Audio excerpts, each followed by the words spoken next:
여러분, 마중물이라는 그런 단어가 있습니다. 이 마중물이라는 단어의 뜻이 뭐냐? 사전에 보니까요, 물을 끌어올리기 위해서 펌프 위에 붓는 물을 마중물이라고 그럽니다. 그래서 그 한 바가지 물을 붓고 나서 펌프질을 하면 계속 샘솟아 나오는 것이 바로 이 마중물의 역할이죠. 저는 오늘 말씀의 제목을 선교의 마중물이라고 지어봤습니다. 선교의 마중물이란 무엇을 의미하냐면, 선교를 위해, 열방을 위해, 온 민족을 위해 이 선교, 복음 선교를 위하여 붓는 나의 물 한 바가지, 다른 말로 표현하면 나의 헌신의 한 바가지를 의미하는 거죠. 디모데전서 2장 4절의 말씀에 보면요, 하나님의 마음이 나와요. 그것이 뭐냐면, 하나님은 나만이 아니라, 이동읍 지역만이 아니라 모든 사람이, 모든 족속이 구원을 받으며 진리를 아는 데 이르기를 원하노라. 하나님의 소원이에요. 세계복음화, 온 세상에 하나님의 복음이 전해지고 하나님을 아는 것이 하나님의 소원이라는 거예요. 그러기 위해서 선교는 참 중요한 도구가 된다는 거예요. 오늘 말씀에 나오는 이 빌립보 교회는 참 선교를 잘했어요. 너무 잘했어요. 선교의 마중물의 은혜를 누렸어요. 하나님은 이 빌립보 교회에 나와 있는 이 빌립보 4장의 말씀에 통하여, 오늘 읽은 본문을 통하여 하나님께서 우리는 이 빌립보 교회의 선교의 마중물을 배우기를 원하시는 거예요. 그리고 이 빌립보 성도들은 어떤 자세로 선교를 했는지, 그리고 우리의 선교의 자세를 점검해 보라는 의미로 이 말씀을 기록했다는 거죠. 그러면 15절을 읽어볼까요? 어떤 자세로 빌립보 성도들은 선교를 했을까? 시작. 빌립보 사람들아, 너희도 알거니와 복음의 시초에 내가 마게도냐를 떠날 때에 주고받는 내 일에 참여한 교회가 너희 외에 아무도 없었느니라. 내가 마게도냐를 떠났을 때 마게도냐에 여러 교회들이 있었다. 내가 개척한 교회들, 빌립보 교회, 베레아 교회, 데살로니가 교회들이 있었지만, 그 교회 중에서 지금까지 그때 내가 떠날 때부터 복음을 전할 때부터, 선교할 때부터, 그때부터 복음을, 선교를 도와줬던 교회는 유일하게 빌립보 교회밖에 없었다. 이게 15절의 내용이에요. 여러분, 사정과 형편을 따지지 않고 할 수 있는 한 지금부터 했단 말이에요. 그리고 언젠가 바울의 선교를 돕겠다는 것이 아니라, 바로 바울이 선교를 위해 빌립보 지역을, 마게도냐 지역을 떠날 때부터 빌립보 성도들은 바울을, 선교를 도왔다는 거죠. 그러므로 여러분, 선교는 교회를 오래 다닌 사람이 하는 게 아니라, 언젠가 내가 하겠다는 것이 아니라, 선교는 지금 해야 돼요. 두 번째, 이 빌립보 교회는 어떤 자세로 선교를 했을까? 16절을 보겠습니다. 시작. 데살로니가에 있을 때에도 너희가 한 번뿐 아니라 두 번이나 나에 쓸 것을 보내었다. 데살로니가는요, 자, 이게 그리스 지도예요. 그리스 지도는 역삼각형으로 돼 있어요. 그럼 그 위에가, 이 위쪽이 뭐냐면 마게도냐 지역이야. 그러니까 우리나라는 바울이 지금 빌립보 교회는 그리스 북부 지역이에요. 그리고 그리스 중부 지역, 평야 지역이 있고, 그리스 밑에 지역을 성경에서는 뭐라고 표현하고 있냐면 아가야라고 표현해요. 그리스 남부 지역이에요. 그러니까 성경에서 나와 있는 용어하고 지금 용어가 너무 달라요. 그래서 아가야 지역에 복음을 전했다는 말은 그리스 남부 지역에 복음을 전했다는 것인데, 그 지역에 데살로니가가 있었어요.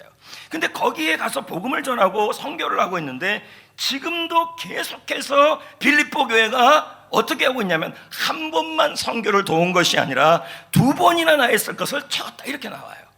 그러면 한두 번이나 두 번이란 말은 세번역 성경에서는 뭐라고 설명하고 있냐면, 몇 번을 도왔다. NIV 성경에서는 again and again. 뜻은 뭐예요? 자주 반복해서 끝까지 바울 선교의 필요를 지속적으로 끝까지 아무 대가를 바라지 않고 섬겼다는 말이에요. 그래서 칭찬받았다는 얘기죠. 빌립보 교인들은 바울이 떠나서 다시 보지 못할 걸 알았어요. 그래도 계속해서 대가를 바라지 않고 순수하게 끝까지 도왔다는 거예요. 여러분, 성교는 보이지 않아도요, 물을 주고 심으면 하나님이 자라게 하십니다. 믿으시면 아멘. 할렐루야. 저는 인물 한 명을, 사람 한 명을 소개하려고 그래요. 그분은 누구냐면 거창고등학교를 세우신 정영창 선생님이에요. 우리 지금은 이 거창고등학교 하면 민족의 인물들이 나오는 학교죠. 아주 좋은 학교죠. 시골에 있었던 학교죠. 근데 이분, 이 전영창 선생님이 거창고등학교를 세우게 된 배경이 있어요. 그는 1940년, 1950년 사이에 미국 웨스턴 신학교에서 공부를 해요. 그런 다음에 더 공부하고 싶어서 콘클리아 대학도 공부를 해요.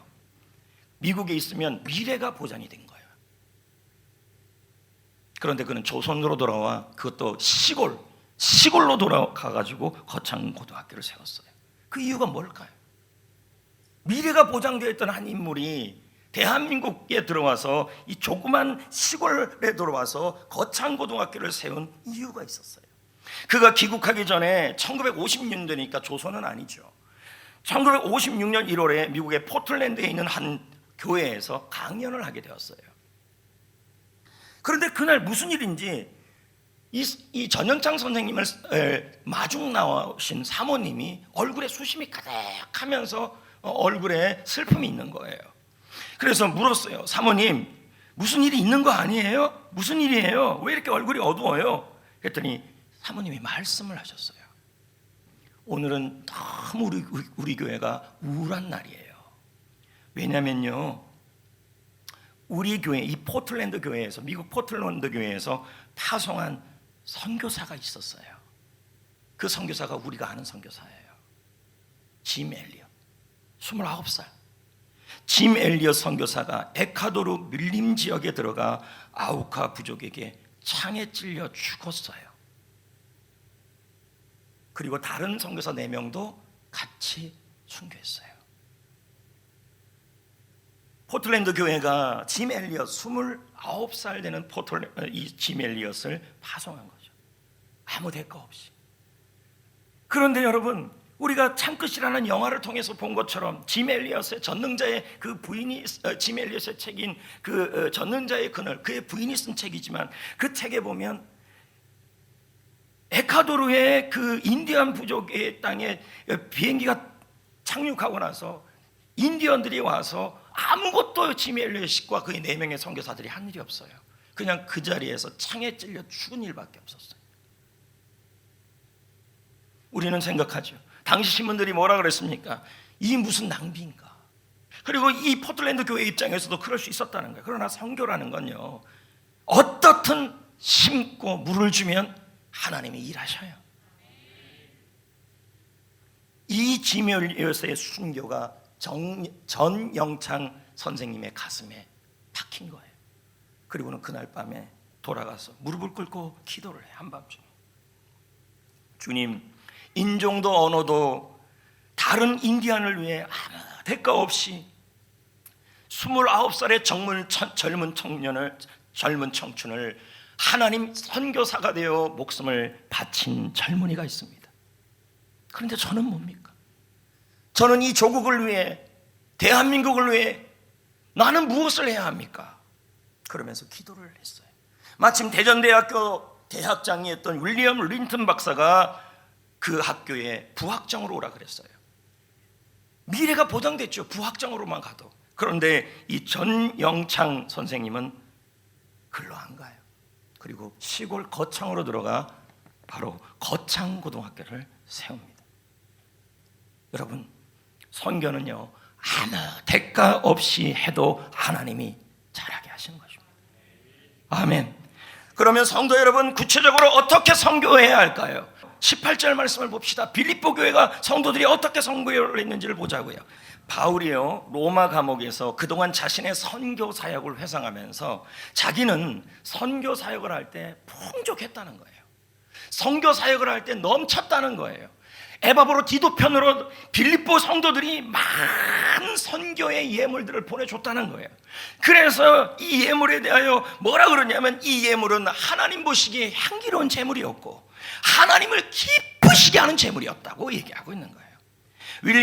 윌리엄 패틀리는 말합니다. 사람이 수백만 불 이상을 이 땅에 남겨놓고 죽을지라도 저 하늘나라에서는 단 한 푼도 갖다 놓지 못할 수도 있다는 거죠. 우리가 여러분 선교를 위해 물질로 섬기는 일은, 선교사를 위해 섬기는 일은 하나님을 기쁘시게 하는 일이고, 할렐루야, 저 천국에 상급을 쌓는 일이라는 거예요. 우리가 갖고 있는 물질을 천국으로 이 땅에 다 남기기 때문에 가져갈 수 있는 방법은 하나밖에 없습니다. 선교사님을 위하여, 개척교회 목회자들을 위하여, 선교단체를 위하여 우리가 선교 물질을 헌물해 주는 것이죠. 아멘. 두 번째, 여러분, 어떻게 선교를 도울 수 있을까요? 사도행전 13장 1절 3절입니다. 안디옥 교회가 나와요. 보이죠? 이 안디옥 교회는 시리아 지역에 있는 교회입니다. 예루살렘 교회가 부흥되면서 안디옥 지역에 수리아 안디옥 지역, 그러니까 시리아 지역이죠. 그 지역에 개척교회를 세웠는데 그 안디옥 교회에서 뭐가 생기냐면 기도와 금식으로 바울과 바나바를 선교사로 세워요. 자, 볼까요? 안디옥 교회 선지자들과 교사들이 있으니 2절 주를 섬겨 금식할 때 성령이 이르시되 내가 불러 시키는 일을 위하여 바나바와 사울을 따로 세우라 하시니 이에 금식하고 기도하고 두 사람에게 안수하고 보내라. 자, 선교를 어떻게 돕고 있어요? 기도로 돕고 있다. 금식으로 돕고 있다. 여러분, 레디컬이라는 아주 유명한 책이 있는데요, 그 책을 쓴 사람이 데이빗 플랫입니다. 이 데이빗 플랫이 얼마 전에 한국 교회를 향하여 우리 일보에다가 기사를 썼어요. 그러면서 이런 말을 해요. 데이빗 플랫입니다. 제가 읽어보겠습니다. 복음을 듣지 못한 사람들이 전 세계에 7천여 종족이 있다. 아직도요. 그리고 아직도 복음을 듣지 못한 사람들이 30억 명이 넘는다. 한국교회는 모든 족속과 민족과 나라에 그리스도의 생명의 복음이 도달하게 해달라고 기도해야 될 사명이 있다. 왜 그래요? 우리 한국교회 역시도 복음의 빚을 졌기 때문이에요. 이와 같이 여러분, 하나님은 우리가 기도를 통하여 그리고 물질을 통하여 선교를 돕기를 원하고 있는 거예요. 하나 더 말씀드린다면, 선교는요, 누가 해야 되냐? 선교사를 돕고 개척교회를 돕고 선교단체를 돕는 것은요, 어른만 하는 게 아니라, 교회를 오래 나온 사람만 하는 것이 아니라 젖먹이도 해야 하고 어린아이도 해야 된다 그래요. 자, 볼까요? 시편 8편 2절 읽어볼까요? 주의 대적으로 말미암아 어린 아이들과 젖먹이들의 입으로 권능을 세우시며. 표준 세번역을 해석해요.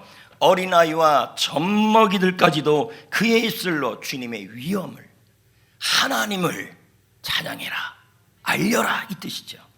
이것은 무엇을 의미하는 겁니까? 다윗은 온 땅에 하나님의 영광이 선포되기를 원했습니다. 그 영광의 선포를 젖먹이와 어린아이까지도 참여하기를 소망했다는 얘기죠. 여러분, 선교사를 돕는 일, 개척교회를 돕는 일, 선교단체를 돕는 일, 이 일은 어린아이도 해야 될 일이고 젖먹이도 해야 될 일이고, 그리고 우리 모두가 해야 될 일이라는 것입니다. 그러면 여러분, 왜 하나님은 이렇게까지 선교를 원하실까요?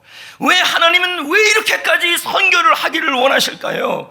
시편 96편 3절 말씀에 그 답이 나옵니다. 읽어볼까요? 시작. 그의 영광을 백성들 가운데, 그의 기인한 행적을 만민 가운데 선포할. 자, 여기 보세요. 하나님은 만민에게 하나님의 일이 전해지기를 원한다는 거죠. 할렐루야. 여러분, 우리 하나님은요, 저와 여러분을 위해서 예수 그리스도를 보내주시고 복음을 주셔서 우리를 하나님의 자녀로 삼으시고 천국을 주셨어요. 그런데 그 복음이 나를 위해서만 있는 것이 아니라 지금도 듣지 못하고 알지 못하고 천국을 모르고 하나님을 모르고 행복을 모르는 많은 하나님 인류 종족들에게도 그 복음이 나타나기를 원하신다는 거예요. 그래서 선교를 원하시는 거예요. 우리 교회는 그동안 지역 복음화를 위해 열심히 달려왔습니다. 노방전도도 하고 셀을 통한 전도도 하고 코로나 상황에서도 영혼구원을 멈추지 않고 온라인 해피코스를 진행했고 드디어 다음 주이면 수료식을 진행하죠. 이번 이 온라인 해피코스를 통해서도 하나님은 많은 변화와 은혜를 우리에게 주셨어요. 저는 설마 했어요. 온라인을 통해서 무슨 역사가 일어날까, 복음의 일이 일어날까. 그러나 간증을 보면 또 아니에요. 하나님이 온라인을 통해서도 일하시더라는 거죠. 할렐루야. 그럼에도 불구하고 우리는요, 복음을, 선교를, 영혼구원을 생각해야 돼요. 열방을 향해서. 왜 그런지 아세요? 우리 한국교회가, 우리 교회도 마찬가지예요. 외국 선교사님의 복음의 빛을 졌어요. 대표적인 예가 뭐예요? 대표적인 예가 1866년 제너럴 셔먼호가 대동강변으로 올라오다가 조선군의 화살과 불화살을 맞고 대포를 맞고 불이 타죠. 근데 이 배에서 1866년에 뛰어내린 한 사람이 있었어요. 그를 생포했어요. 그의 가슴에는 성경책이 이렇게 있었어요. 조선 군인은 그를 붙잡아다가 그 자리에서 대동강 강변에서 목을 베요. 참수형이죠.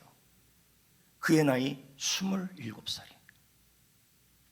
아까 말한 짐 엘리엇보다 더 젊은 나이에요. 조선 땅에 피를 뿌렸죠. 대동강변에, 평양에, 그곳에. 그의 이름이 박충곤이에요. 나중에 이 박충곤 씨가 그 당시의 그 상황을 다음과 같이 말해요. 내가 서양 사람을 죽이는 일 중에 자기가 칼로 목을 베려고 하는 그 순간에 그 서양 사람이 이상한 행동을 했다. 그는 자기 손에 잡고 있는 붉은 베를 입힌 성경책을 나에게 받으라고 하고 있었다. 자기 목이 잘려가는 순간에 나는 그를 죽였다. 하지만 그 책을 받지 않을 수가 없었다. 여러분, 이 박충곤 씨가 장로님이 됩니다, 나중에. 그리고 이 서양 사람이 토마스 선교사예요. 27살. 이분은 어느 교회에서 파송인지 아십니까? 영국 시골의 하노버에서 파송된 하노버 교회에서 파송한 선교사예요.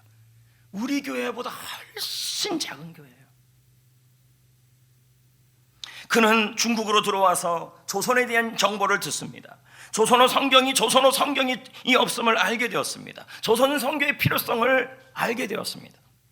그래서 그는 조선어를 배우고 그리고 선교를 위하여 제너럴 셔먼호를 타고 들어온 것입니다. 그의 나이 27살. 그 나이에 미지의 땅 조선에서 순교의 피를 흘린 것입니다. 하노버 교회 입장에서는 뭡니까? 이 토마스 선교사가 조선 땅에서 한 일은 성경책 몇 권을 전해준 일밖에 없어요. 복음도 전하지 못하고 죽었어요. 하노버 교회의 선교가 망한 것처럼 보인 거죠. 그런데 여러분, 그 성경이 여러 사람들에게 전달되었어요. 여러분 보세요. 우리가 돕고 우리가 섬기면 하나님은 일하셔요. 그런데 여러분, 그 성경이 홍신길이라는 사람에게 전해졌어요. 그 홍신길이라는 사람이 그 성경을 읽었어요. 그리고 그 성경을 읽고 변화되어서 평양에다 교회를 세웠는데 그 교회 이름이 서가교회예요. 망경도에 있는 채치랑이라는 사람은 그 성경 말씀을 보다가 평양교회를 세웠어요. 박영식이라는 사람은 성경책 질이 너무 좋아서 도배지로 쓰다가 붙였어요. 도배지를 붙여놔서 누워다가 그 성경책 글을 읽다가 그만 은혜를 받았어요. 그리고 그의 집이 교회가 됐어요. 여러분, 이 하노버 교회는요, 토마스 선교사를 기도와 물질로 후원했어요. 근데 보세요, 아무것도 토마스 선교사가 한 게 없어요. 단지 참수형을 당하고 순교하고 성경책 몇 권을 전해준 것뿐이었어요. 그러나 여러분, 아무 대가 없이 했지만 하나님은 조선 땅에 복음이 들어오게 만들었어요. 그 복음의 빛을 우리가 지고 있는 거예요. 한국이요. 저는 하나님께 기도하고 있습니다. 하나님 아버지, 선교사를 위한 휴식처를 우리 교회가 마련하게 하여 주옵소서. 선교지에 우리 교회가 교회를 세우게 하시고 선교 관련 학교와 도서관을 세우게 하여 주옵소서. 저희 기도 제목이고 우리의 기도 제목이에요. 국내에 교회를 세우게 하여 주옵시고 개척교회를 세우게 하여 주옵소서. 물론 여러분 부담될 수 있고 충분히 이해도 되고 공감이 돼요. 하지만 복음을 위해 기도하는 마음으로 동참해 주세요. 우리 교육부 아이들도 부모님들이 어렸을 때부터 참여하도록 도와주셔야 돼요. 신동신 목사가 말합니다. 재정은 선교의 핏줄이다. 요즘 이런 말이 있어요. 키워드 중에 ESG. 기업에서 지금 ESG를 추구하고 있어요. 그리고 미래는 이렇게 가야 되는데, E는 뭐예요? environment예요. 환경. S는 소셜, 사회. 그리고 G는 governance. 지배구조라는 뜻이에요. 그리고 이게 무슨 말이냐면 환경을 생각하고 사회를 생각하고 사회를 책임을 다하고 그래서 다하며 건강한 지배구조를 가진 기업이 생존한다는 의미예요. 그럼 교회도 똑같아요. 다음 세대를 위해 좋은 환경을 만들고 사회적 책임을 다하고 선교를 위해서 책임을 다하는 교회가 건강한 교회고 살아남는다는 거죠. 할렐루야. 사랑하는 성도 여러분, 선교의 마중물은 기도와 물질인 줄 믿습니다. 그 마중물을 부을 때 하나님은 여러분에게 펌프에서 물이 나오듯이 샘솟게 하는 세 가지가 있습니다. 첫째, 여러분을 위해 기도하는 사람이 생겨요. 볼까요? 17절을 볼까요? 시작. 내가 선물을 구함이 아니요 오직 너에게 유익하도록 풍성한 열매를 무슨 구하노라. 뜻인지 아십니까? 내가 섬김을 받아서 기쁜 게 아니다. 바울이 그렇게 말해요. 빌립보 성도들에게 너희들이 보내준 선교 예물 때문에 기쁜 게 아니다. 그 예물로 인해서 그 기도를 통해서 너희들을 마음껏 축복할 수 있어서 좋다. 이것은 무슨 말이에요? 저도 똑같아요. 다른 목사님들을 식사 대접을 해요. 그러면 그분들이 어떻게 하는 줄 아십니까? 이 모양 저 모양으로 제가 섬기면요, 그분들이 저를 위해, 우리 교회를 위해 기도해 주어요. 기도해 주는 사람이 돼요. 축복해 주는 사람이 돼요. 저도 마찬가지예요. 성도님들이 저를 위해 이렇게 물을 올려놓고 어떤 때는 커피도 사주고 그러면요, 제 입에서 그분들을 위한 축복이 나와요. 이걸 얘기하는 거예요. 여러분이 선교사를 위해, 개척교회를 위해, 방송 선교를 위해 협력하고 섬기는 선교의 마중물을 하면 그 선교사님이, 그 개척교회가 제가 여러분을 위해서 축복해주는 기도의 사람의 동역자가 된다는 거예요. 두 번째, 여러분, 하늘에 상이 있어요. 볼까요? 마태복음 10장 40절 42절 읽어볼까요? 시작. 너희를 영접하는 자는 나를 영접하는 것이요 나를 영접하는 자는 나를 보내신 이를 영접하는 것이니라. 선지자의 이름으로 선지자를 영접하는 자는 선지자의 상을 받을 것이요 의인의 이름으로 의인을 영접하는 자는 의인의 상을 받을 것이요 누구든지 제자의 이름으로 이 작은 자 중에 하나에게 냉수 한 그릇이라도 주는 자는 내가 진실로 너에게 이르노니 이 사람이 결단코 상을 잃지 아니하리라. 할렐루야. 여러분이 선교사를 대접하면, 여러분이 선지자를 대접하면, 냉수 한 그릇이라도 기도하고 섬겨주면 반드시 선교사와 선지자의 상을 겸하여 받는단 말이에요. 우리는 기억해야 돼요. 우리가 섬기는 사람은 우리가 주의 종을 섬기는 게 아니라, 선교사를 섬기는 것이 아니라, 우리가 주의 종을 섬기고 선교사를 섬기고 개척교회를 목사님들을 섬기면 그분을 보내신 하나님을 섬기는 것이죠. 마지막, 선교의 마중물을 하시면 하나님이 이 땅에서 쓸 것이 넘치게 해요.